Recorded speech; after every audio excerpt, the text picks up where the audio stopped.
আসসালামু আলাইকুম বন্ধুরা, আশা করছি সবাই ভালো আছেন। সংবাদ মাধ্যমগুলো বলছে বার্সার ঘর গোছানো শুরু হয়ে গেছে। লা লিগা শিরোপা দাপুটের সাথে 4 ম্যাচ আগে বাজিমাত করার পর এবার জাভি আর লাপোর্তা মিলে মিশন চ্যাম্পিয়ন্স লিগের কাজ শুরু করে দিয়েছেন। তারই অংশ হিসেবে বার্সা কিংবদন্তি জর্ডি আলবার সাথে 3 ঘন্টা মিটিং করেছেন হুয়ান লাপোর্তা। এজেন্ডা কি হতে পারে সেটা না বোঝার কোনো কারণ নেই।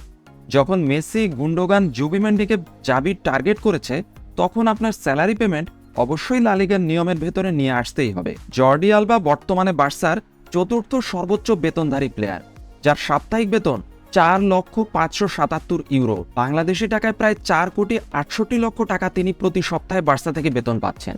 ভাবা যায় আমরা সারা জীবন কাজ করেও কেউ হয়তো 1 কোটি টাকাও আয় করতে পারবো।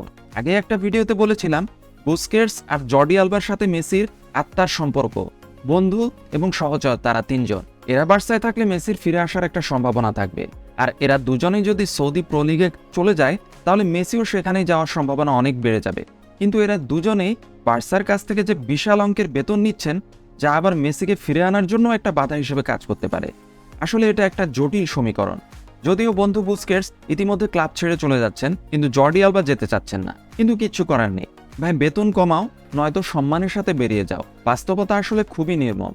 কিছুদিন আগেই ওসাসুনার বিপক্ষে এই আলবা শেষ মুহূর্তে গোল করে দলকে জিতিয়েছিলেন, আর লিওনেল মেসির সাথে তার জুটি তো ইতিহাসের অংশ হয়ে গিয়েছে। অথচ ক্যারিয়ারের এই পড়ন্ত বেলায় ক্লাব তার দৈন্যদশার কারণে বাধ্য হয়েই জর্ডি আলবাকে বিদায় বলে দিতে হচ্ছে। এই কিংবদন্তি জর্ডি আলবাকে নিয়ে আপনার কোনো বিশেষ মেমোরি থাকলে জানাতে পারেন কমেন্ট বক্সে। আমার যেমন মনে পড়ছে রিয়াল মাদ্রিদের বিপক্ষে একদম শেষ মুহূর্তে মেসিকে বাড়ানো সেই ক্রস আর মেসির গোল, এরপর নিজের জার্সি খুলে গ্যালারির পাশে যে মেসির সেই ঐতিহাসিক মুহূর্ত।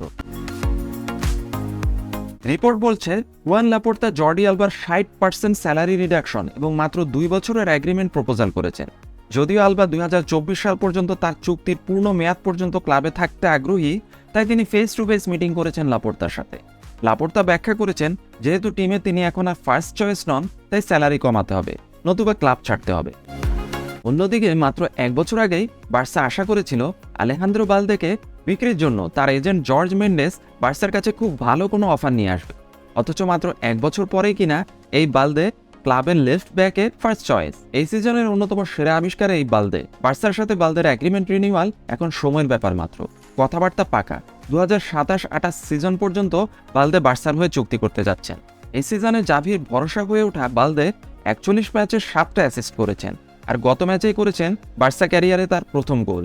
মজার ব্যাপার হচ্ছে ক্লাবের ফিনান্সিয়াল ক্রাইসিসের কারণে বালদে এবার বার্সার প্রথম দলে প্লেয়ার হিসেবে খেলতে পারেননি, রেজিস্ট্রেশনও হয়নি। খেলেছেন রিজার্ভ টিম এবং বার্সা অ্যাথলেটিক দলের খেলোয়াড় হিসেবে। দুর্দান্ত পারফরমেন্সের কারণে ইউরোপের অনেক ক্লাবের চোখ পড়েছিল এই বালদের উপর, কিন্তু বার্সাকে ভালোবেসে তিনি এখানেই থাকছেন। আর তার রিলিজ ক্লজ ধরা হয়েছে 1 বিলিয়ন ইউরো।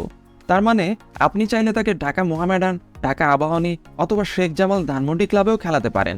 খুব সহজ, আপনাকে দিতে হবে মাত্র প্রায় 12,000 কোটি টাকা। বার্সার যে ভায়াবিলিটি প্ল্যান লা লিগা অ্যাপ্রুভালের অপেক্ষায় আছে, সেটা হয়ে গেলেই বালদের সাথে অ্যাগ্রিমেন্ট করে ফেলবে বার্সা। এই ছিল জর্ডি আলবা আর আলেহান্দ্রো বালদের আপডেট। আপনার কাছে বালদের খেলা এই সিজনে কেমন লেগেছে জানাতে পারেন কমেন্ট বক্সে। সবাই ভালো থাকবেন, টেক কেয়ার, আল্লাহ হাফেজ।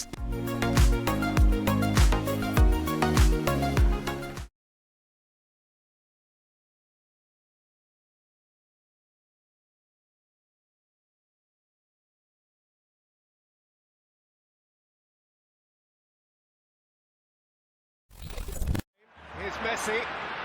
Messi! Who is the best player in the world?